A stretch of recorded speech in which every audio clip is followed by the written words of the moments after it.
We know you have a lot of ways you could be spending your time, and it means so much to us that you're here for Castle Hills Christian Church, online church.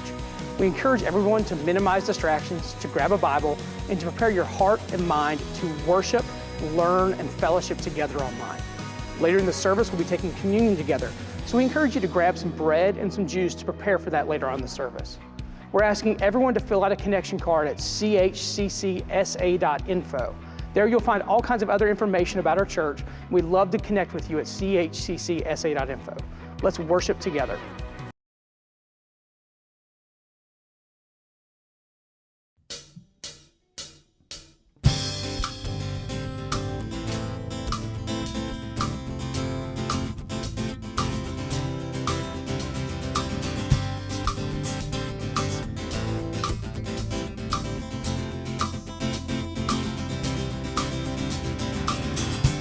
When night has fallen and fear is coming, still you're calling me.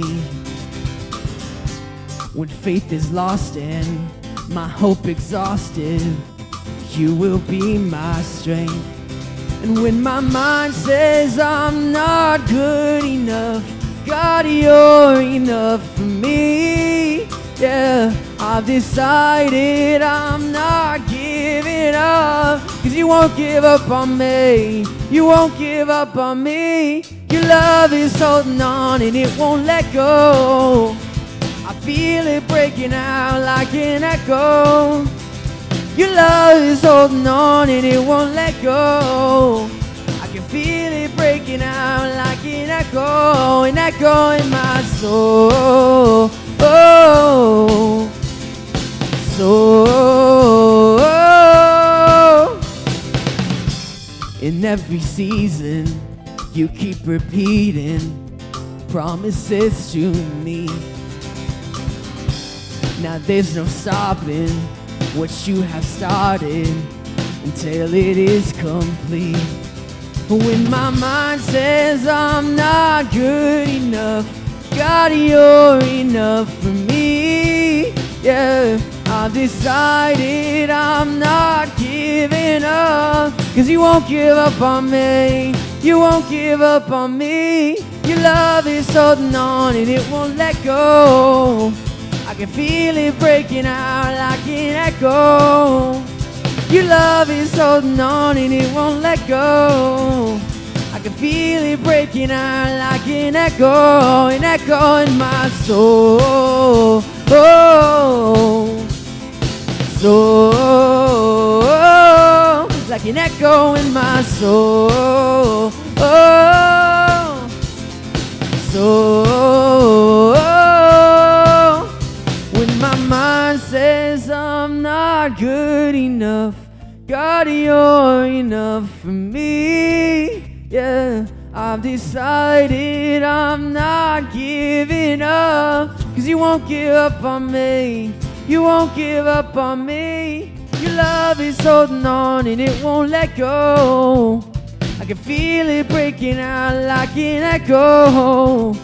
Your love is holding on and it won't let go. I can feel it breaking out, breaking out. Hey! Your love is holding on and it won't let go. I can feel it breaking out like an echo. Your love is holding on and it won't let go. I can feel it breaking out like an echo in my soul. So like an echo in my soul. So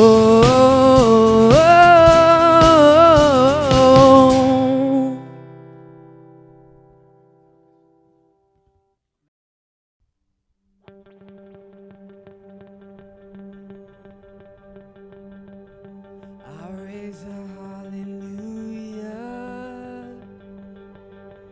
in the presence of my enemies. I raise a hallelujah louder than the unbelief. I raise a hallelujah weapon is a melody. I raise a hallelujah. Heaven comes to fight for me. So I'm gonna sing in the middle of the storm, and louder, you're gonna hear my praises roar. Up from the ashes, hope will arise. Death is defeated, the King is alive.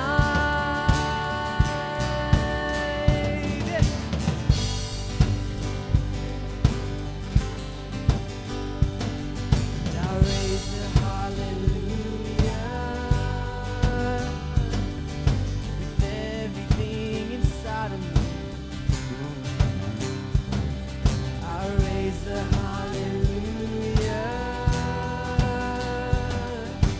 I will watch the darkness flee. I raise the hallelujah in the middle of the mystery. I raise the hallelujah. Fear you've lost your hold on me. So I'm gonna sing in the middle of the storm. And louder, you're gonna hear my praises roar. Up from the ashes, hope will arise. And death is defeated, the King is alive.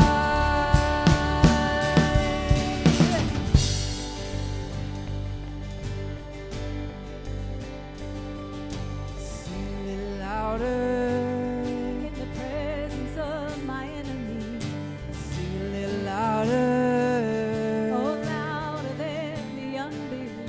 Sing a little louder. My weapon is a melody. Sing a little louder. Heaven comes to fight for me. Hey, sing a little louder. In the presence of my enemy, Oh, sing a little louder. oh, louder than the unbelief. Oh, sing a little louder. My weapon is a melody. Oh, sing a little louder. Heaven comes to fight for me. Sing a little louder. So I'm gonna sing in the middle of the storm.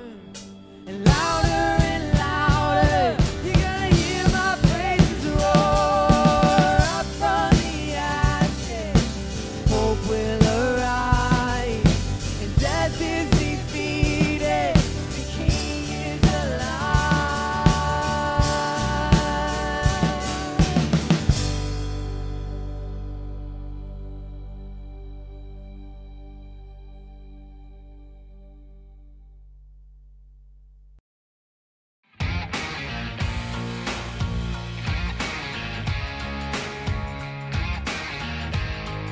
There are opportunities to worship God everywhere, but they might be easily missed.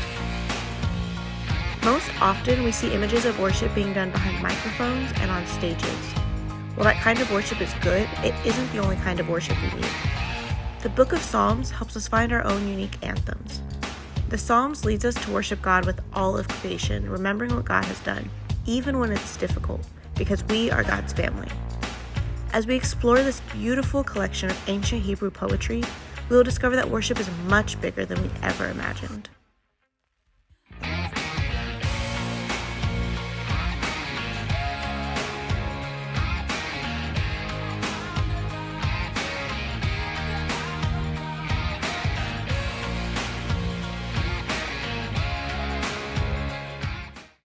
Today, we are finishing up our Anthem series, and we've been going through the book of Psalms from the Old Testament.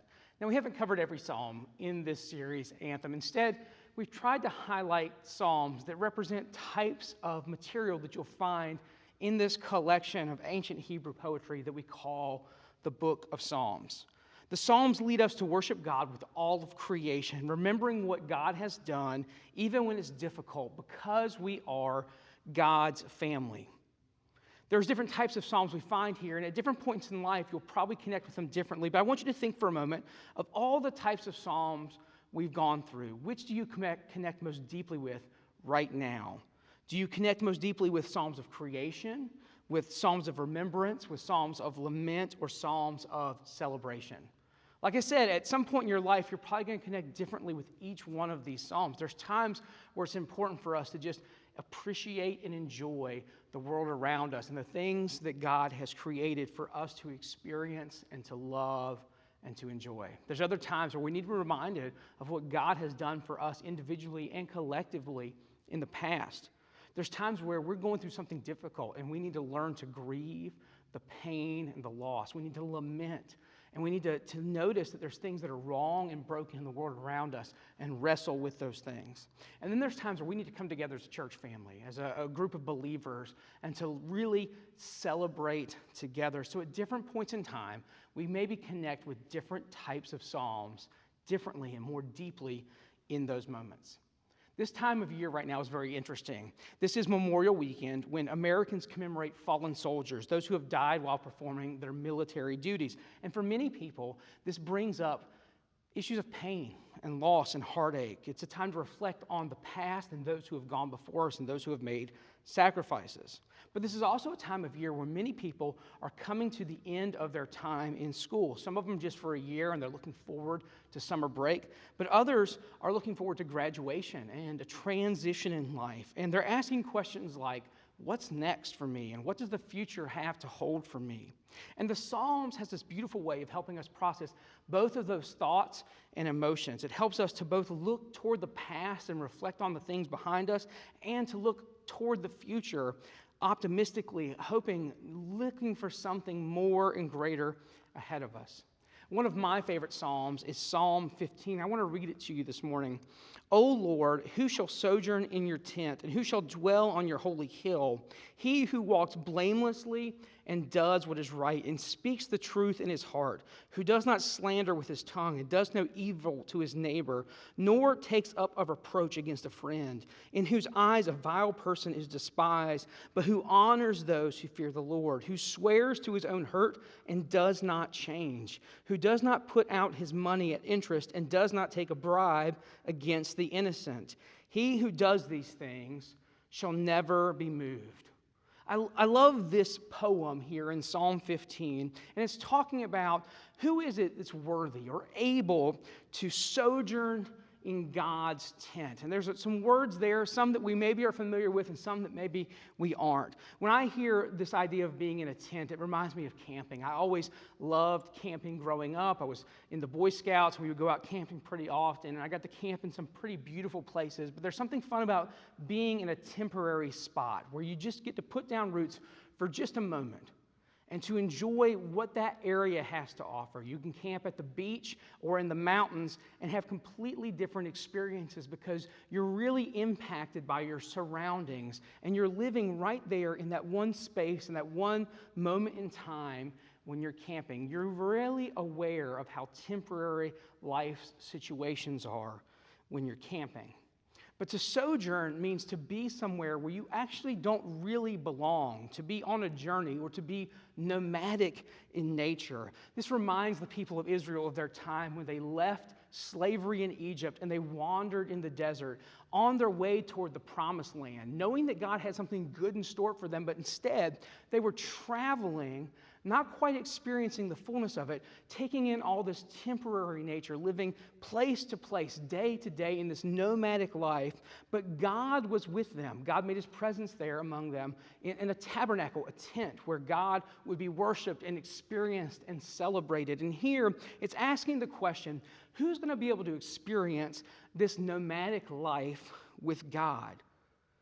See, we're reminded here in Psalm 15 that life is a wild adventure, and that what we're really called to do is to travel through life with God. So what does it look like for us to follow God through life? Well, there's a couple things that the Psalm 15 highlights for us. It says that we should do good, that we should speak truth, and that we should follow through on things even when it hurts. I love these ideas, to do good. In verse 2 it says, he who walks blamelessly and does what is right. And then in verse 3 it says, the person who does no evil to his neighbor, nor takes up reproach against his friend. See, we're reminded here that God cares about how we treat people. It matters to God how we interact with others, what we do to the people around us, our friends, our neighbors, those we interact with.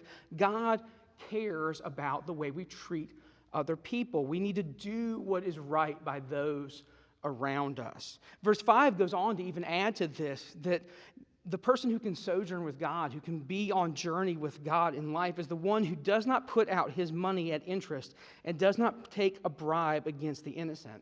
See, we're told here very explicitly that God does not want us to be the kind of people who exploit others, who take advantage of other people, because God cares about how we care for other people. God cares how we treat other people. We're supposed to do good.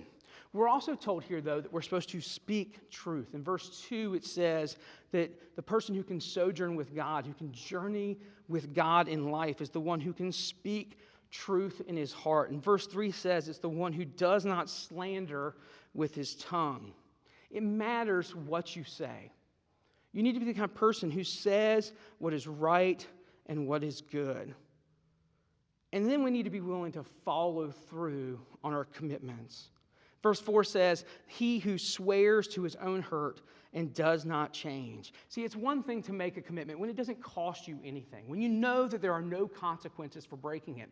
In fact, a lot of us will make a commitment knowing full well that we have no intention on following through on that commitment. But here, we're told that the person who can travel with God, who can sojourn with God's tent, is the one who swears to his own hurt and does not change, who follows through on his commitments. See, sometimes life, it costs you something to do the right thing.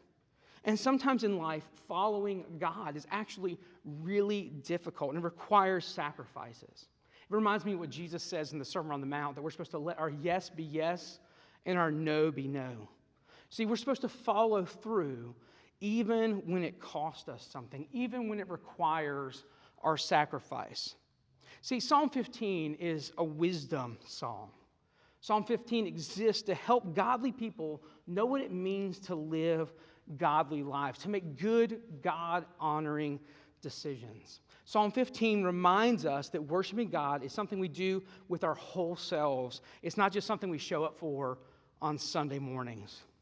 I'm reminded of the words of Romans chapter 12, verses 1 and 2 that say this: I appeal to you, therefore, brothers and sisters, by the mercies of God, to present your bodies as a living sacrifice, holy and acceptable to God, which is your spiritual worship.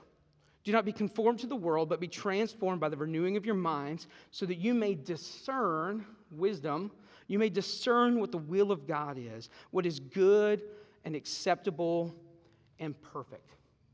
See, sometimes we make the mistake of thinking that worship is an event. It's something we schedule. It's something we go to. It's maybe even an act that we perform. But instead, we need to understand deeply that following God and worshiping God is something we do day in and day out, in the everyday moments of our life. The way we treat other people, the decisions we make, the way we choose our words, our actions, and our intentions of our heart. This is how we worship. Worship is a way of life, not an event. And when we begin to realize this, when we begin to pursue the kind of things that godly life calls us to, Psalm 15:5 says there's a promise for us, that he who does these things shall never be moved. See, life is chaotic, and imagine being in the kind of life where you're constantly on the move and constantly on the go, where things are changing every moment. Most of us, after the last year or two that we've gone through, we can relate to the idea that things are constantly changing.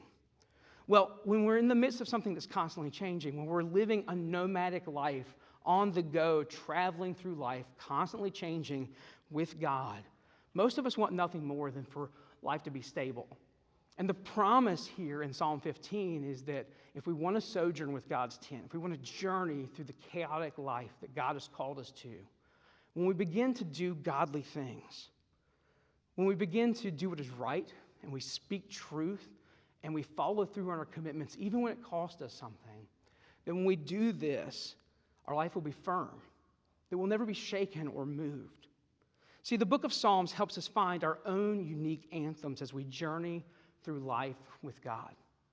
One of the ways that we experience worship as a family, as a church family, is we remind ourselves that God knows exactly what it looks like to go through the chaos of life, and that God knows exactly what it looks like to choose to do good and to speak truth and to make commitments and follow through on those commitments even when it costs something. Because God offered his own life, his own self on the cross for us. Each week we set aside time in our service to worship through communion. We take bread that reminds us of Jesus' body. We drink juice that reminds us of his blood. And these elements remind us that even in the most chaotic moments of life, God is calling us to be deeply connected with each other, to be loving and gracious, because that's the example that Jesus set for us by dying on the cross.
I choose to worship.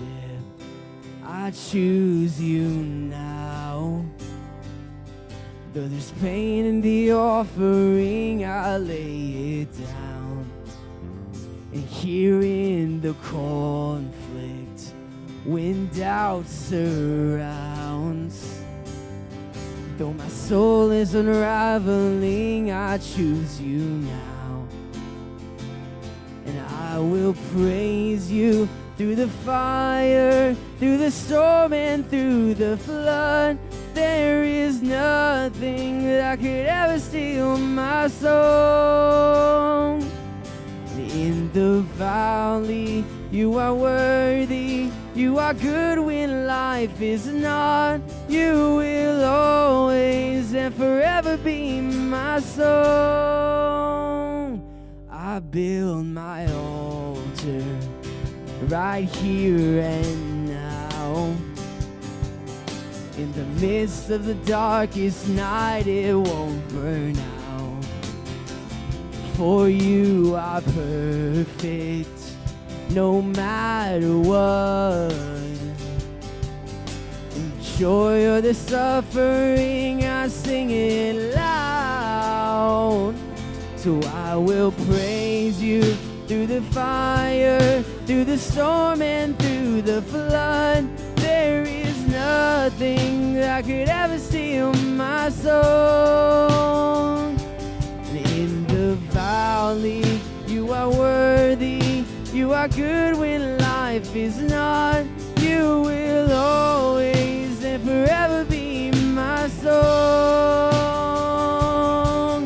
When the enemy says I'm done, I lift my praises. When my world comes crashing down, I lift my praises high.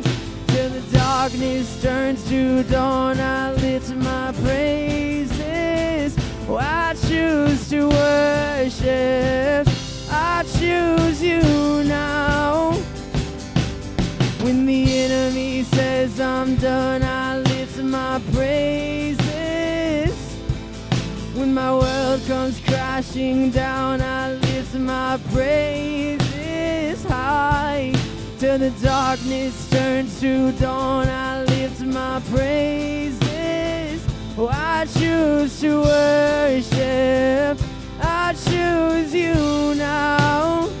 Oh, I choose to worship. I choose you now.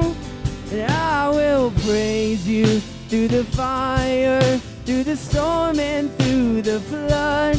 There is nothing that could ever steal my soul. In the valley, you are worthy. You are good when life is not. You will always and forever be my song. When the enemy says I'm done, I lift my praises. When my world comes crashing down, I lift my praises high. Till the darkness turns to dawn, I lift my praises. Oh, I choose to worship. I choose you now. Oh, I choose to worship you. I choose you now. Oh, I choose you now.